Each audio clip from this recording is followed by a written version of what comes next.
សួស្តីបងប្អូនទាំងអស់គ្នាណាអញ្ចឹងយើងមកដល់អក្សរខហើយលំហាត់ទំព័រទី42ដែលអក្សរខរបស់យើងក៏ឲ្យគណនាផ្ទៃកាឡាថាអញ្ចឹងយើងមើលរូបលំហាត់អក្សរខនេះអូនមើលរូបណាវាដូចលំហាត់អក្សរកអត់ដូចខុសតែប្រវែងកម្មមួយកម្មរូបអក្សរកគឺ12ម៉ែត្រតែអក្សរខរបស់យើងគឺ0.66ម៉ែត្រអញ្ចឹងដូចអ្វីដែលយើងបានសិក្សាពីលំហាត់កណាចង់ប្រាប់ទៅបងប្អូនថាណាដើម្បីរកផ្ទៃក្រឡាថាសឬក៏ផ្ទៃកាឡារង្វង់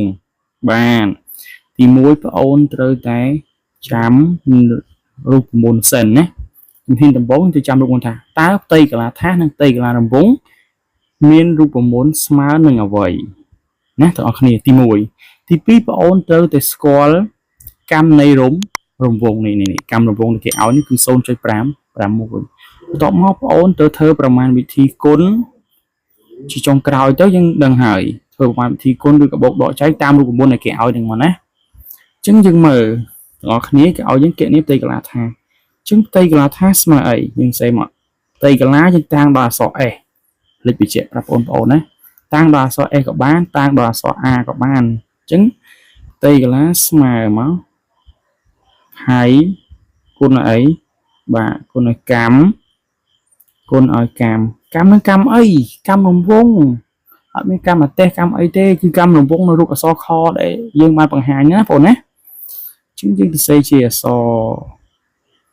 ទូទៅអក្សរឡាតាំងមកទូទៅគឺកម្មគុណឲ្យ a គុណឲ្យ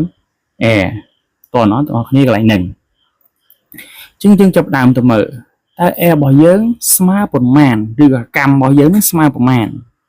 ជាងយើងទៅមើលទាំងអស់គ្នាណាជាងកម្មរបស់យើងស្មើប្រមាណមើលមួយជាងកម្មដូចបានយើងសិក្សាពីលំហាត់មុនរួចមកហើយគឺជាពីចំណុចនឹង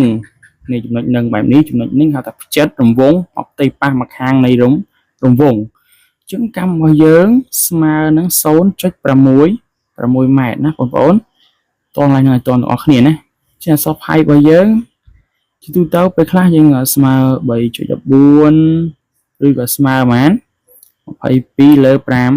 ហ្នឹងក៏អត់ខុសដែរតោះណត់បងប្អូនមើលមួយហើយកុំបញ្ញាប់ទៅណាយើងមើលមួយទាំងអស់គ្នាណាបងណាយើងមើលណាផ្ទៃកាឡារង្វង់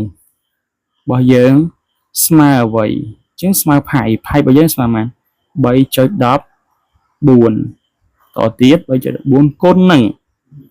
កម្មរបស់យើងស្មើប្រមាណ 0.6 គុណនឹងកម្មរបស់យើងស្មើប្រមាណ 0.56 នេះណាជាងយើងបានផ្ទៃកាឡារង្វង់របស់យើងស្មើណាស្មើប្រមាណ 3.14 គុណ 0.6 គុណ 0.6 ឃើញ 0.356 តើអត់បងប្អូនកន្លែងហ្នឹងណាយ៉ាគុណលេខខុសណាជាងផ្ទៃកាឡារង្វង់ឬផ្ទៃកាឡាថាសរបស់យើងបន្តស្មើទៀតណាយើងគុណមក 3.14 គុណនឹង 0.36 ចម្លើយចុងក្រោយគឺឃើញ 1.130 អីមកបាន134ជាស្រ័យ 1134 ម៉ែត្រការ៉េតើណាជាងគុណបញ្ជាក់ម្ដងទៀតណា 3.14 គុណនឹង 0.36 គឺស្មើ 1.1304 ម៉ែត្រការ៉េជាងបងប្អូនគុណបញ្ជាក់មើលឃើញជើងអត់ណាគេយក 3.14 គុណនឹង 0.36 ឃើញជើងអត់ជាងយើងប្រាប់គេមកដូចនេះសេមួយមកណាដូចនេះអីដូចនេះផ្ទៃកាឡាអីផ្ទៃកាឡាដែលយើងបានសិក្សាហ្នឹងផ្ទៃកាឡាអីបងប្អូនផ្ទៃកាឡាថាសណាផ្ទៃកាឡាថាសស្មើរបស់យើងស្មើប្រមាណ 1.1304 ម៉ែត្រការ៉េណាចឹងផ្ទៃកាឡាថាសរបស់យើងគឺស្មើប៉ុណ្ណឹងណាចឹងដូចដែលបាននិយាយអញ្ចឹងលំហាត់ចងចាំរូបមន្តបងអូនត្រូវតែចាំរូបមន្តផ្ទៃកាឡាថាសឬក៏ផ្ទៃកាឡារង្វង់ស្មើផៃគុណឲ្យកម្មហើយយើងទៅមើលរូបហើយតើប្រវែងណាទៅប្រវែងណាគឺជាកម្មអញ្ចឹងពីផ្ចិតរង្វង់មកផ្ទៃប៉ះរង្វង់មកខាងទៀតគេហៅថាកម្មអញ្ចឹងលំហាត់នេះមានតែប៉ុណ្្នឹងទេណាបងប្អូនអរគុណច្រើនសម្រាប់ការចូលទស្សនាឲ្យបេះដូង share អីហ្នឹងអរគុណច្រើនមែនតើណាអរគុណយើងជួបគ្នានៅវីដេអូក្រោយ